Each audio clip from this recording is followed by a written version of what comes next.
నాటే విత్తనాన్ని బట్టే పంట వస్తుంది. గలతీ 6:8 ఏమి చెబుతోంది?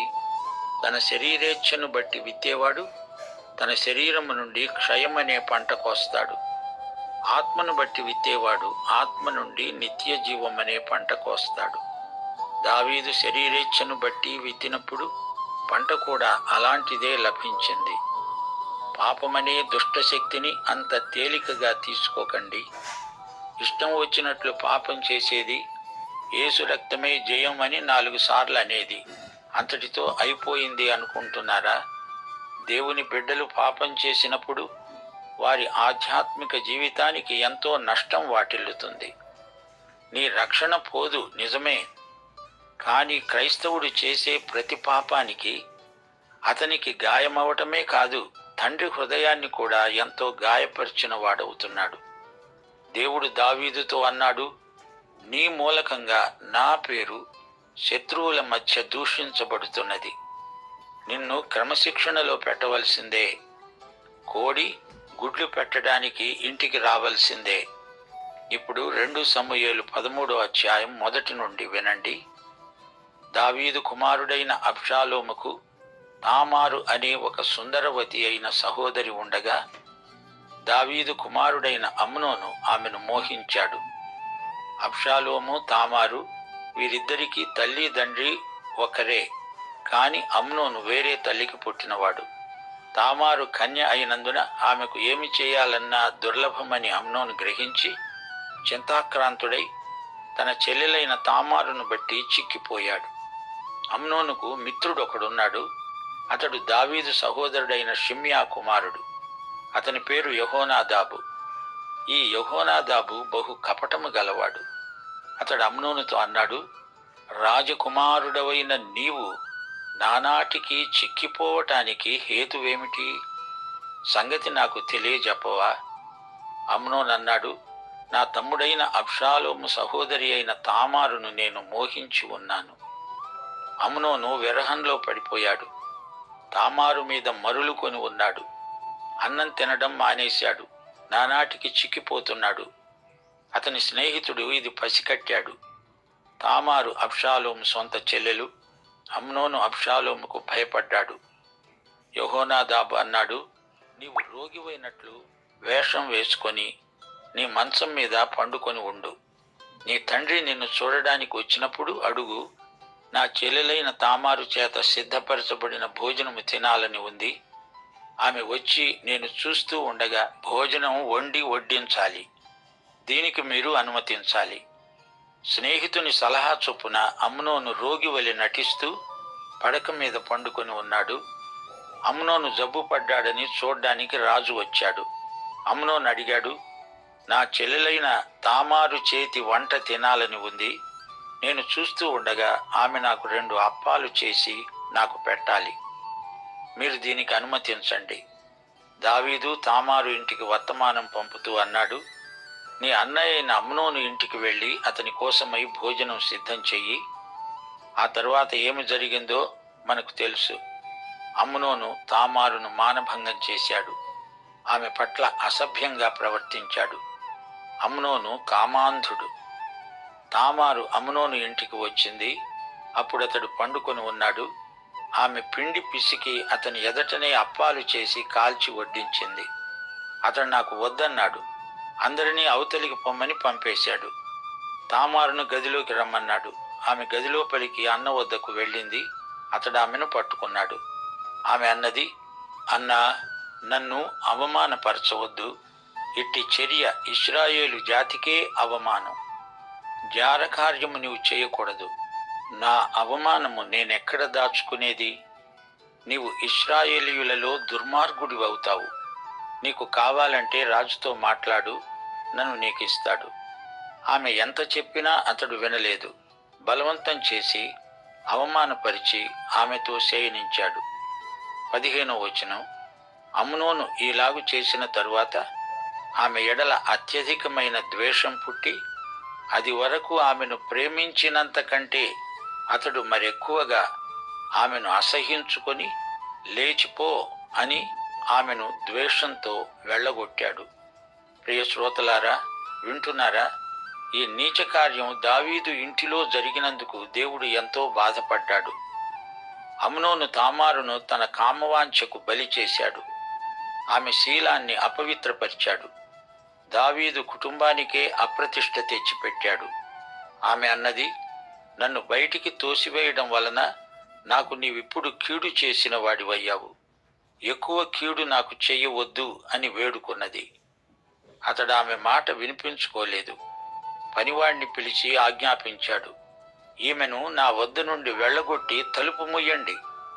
అప్పుడు తామారు ధరించి ఉన్న చీరే వివిధ వర్ణములు గలది, కన్యకలైన రాజకుమార్తెలు ధరించే చీరే. తామారు నెత్తిమీద బుగ్గి పోసుకొని తాను కట్టుకున్న చీరెను చించుకొని నెత్తిన చేయి పెట్టుకొని ఏడుస్తూ వెళ్ళింది. ఆమె అన్నయ్యైన అబ్షాలోము ఆమెను చూచి అన్నాడు, నీ అన్నయ్యైన అమ్నోను నిన్ను కూడాడు కదా నా చెల్లి, నీవు ఊరుకో, అతడు నీ అన్నే గదా, ఇందును గురించి చింతపడవద్దు. తామారు చెరుపబడినదై తన అన్నయ్యైన అబ్షాలోము ఇంటిలో ఉన్నది.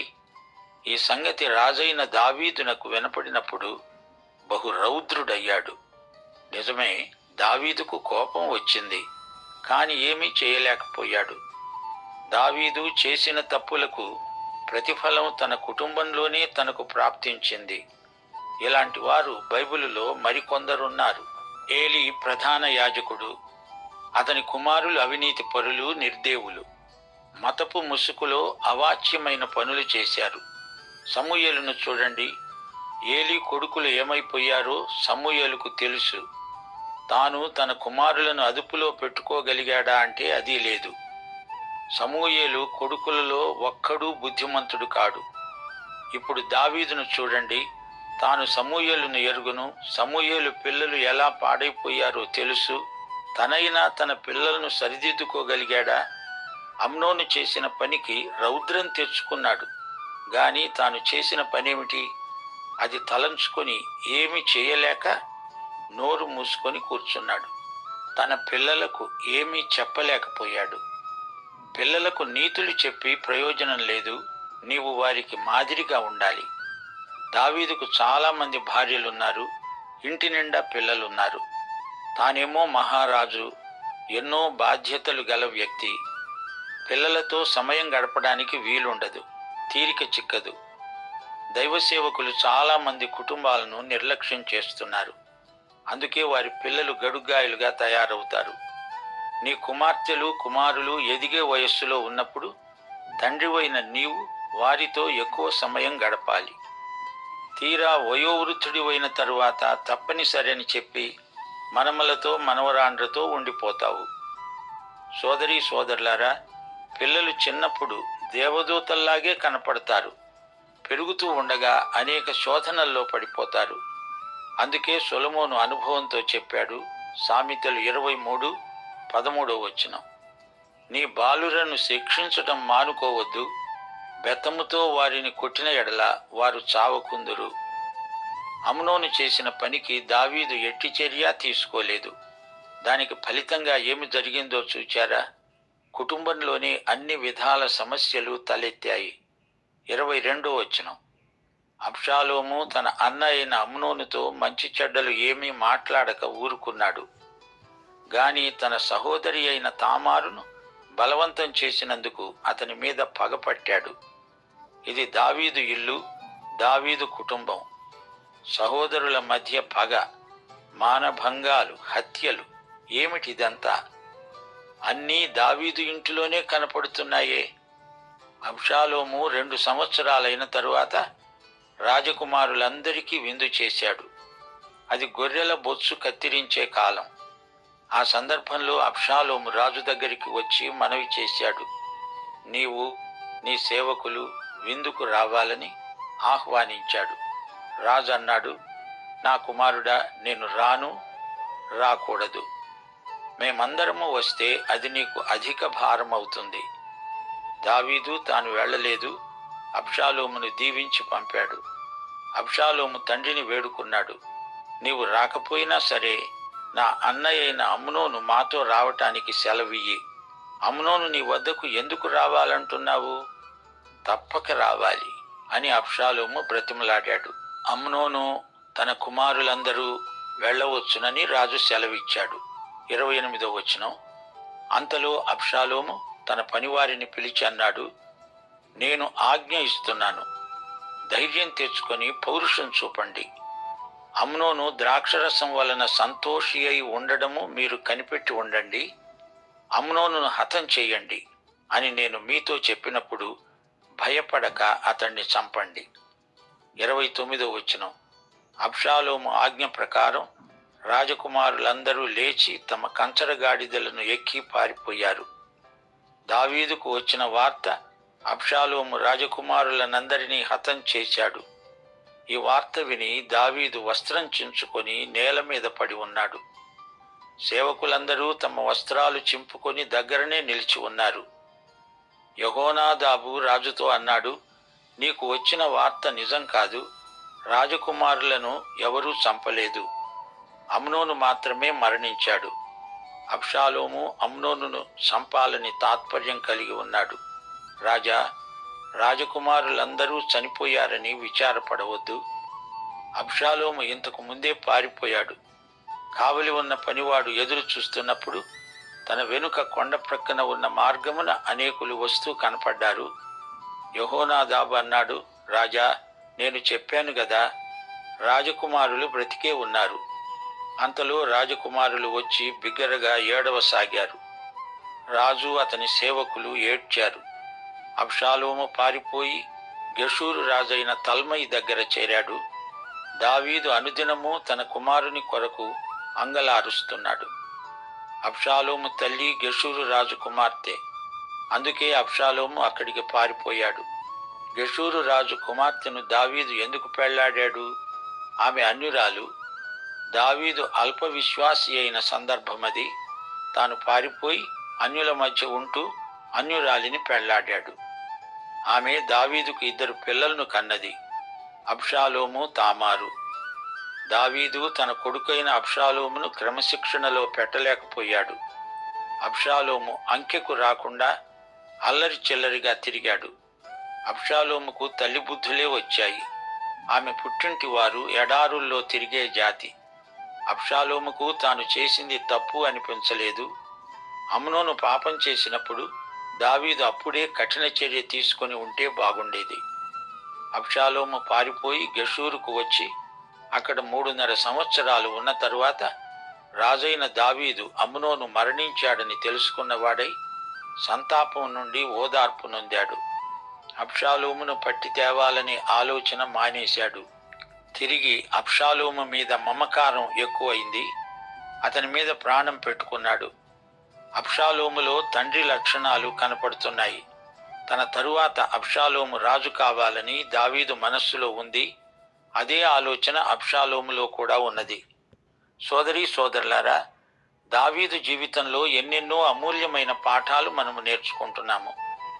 ఏదెను తోటలో ఆదాము హవ్వలు పాపములో పడిపోయిన తరువాత మొట్టమొదటి హత్య సోదరుడు తన సోదరుణ్ణి చంపిన సంఘటన బహు విషాదకరమైనది. భ్రాతృహత్య దేవుని కుటుంబంలో జరగకూడని పాపం. అపొస్తలుడైన పౌలు గలతీ పత్రికలో 5వ అధ్యాయం 15వ వచనంలో హెచ్చరిక చేస్తున్నాడు. మీరు ఒకనినొకడు కరుచుకొని భక్షించిన ఎడల మీరు ఒకని వలన ఒకడు బొత్తిగా నశించిపోతారేమో జాగ్రత్త. దావీదు రాజు గొప్ప రాజనీతిని ఎరిగినవాడే, కాని కుటుంబ నీతిలో విఫలుడయ్యాడు. పిల్లల మీద అతి గారాభం వారిని పూర్తిగా చెడగొట్టింది. దావీదు జీవితంలో అడుగడుగున ఎన్నెన్నో ప్రమాదాలు పొంచి ఉన్నాయి. అయినా దేవుడు కృపతో అతన్ని కాపాడాడు.